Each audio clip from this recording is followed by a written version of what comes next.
ঢালিউড ও টলিউডের জনপ্রিয় অভিনেত্রী জয়া আহসান এবারে ভারতের মঞ্চ মাতালেন। তিনি সবসময় পর্দায় ভিন্ন ভিন্ন চরিত্রে নিজেকে উপস্থাপন করার চেষ্টা করেন। নিজের দেশের সংস্কৃতিকে ফুটিয়ে তোলার চেষ্টাও তিনি করেন। আর অভিনেত্রীর দেশপ্রেম আর অভিনয় দক্ষতা বরাবরই সিনেমা প্রেমীদের হৃদয় ছুঁয়ে যায়। তার ভক্ত অনুরাগীরা রোমাঞ্চিত হন।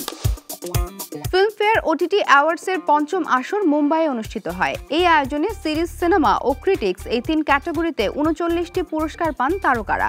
বলিউড ও টলিউড তারকাদের পাশাপাশি অনুষ্ঠানে ছিলেন বাংলাদেশের অভিনেত্রী Joya Ahsan. Filmfare OTT award 2024-এ তিনি পেয়েছেন বিশেষ পুরস্কারও।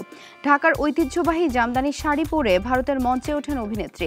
জামদানিকে ব্যতিক্রমী নকশায় গায়ে চড়িয়েছেন জয়া আহসান। সামাজিক যোগাযোগ মাধ্যমে অনুষ্ঠানের কয়েকটি ছবি শেয়ার করেন জয়া। সেই ছবি ঘিরে আলোচনা এখন তুঙ্গে, কারণ জয়ার পরনে যে শাড়িটি রয়েছে তার নকশা ও শাড়ি পরার ধরন ছিল একটু আলাদা।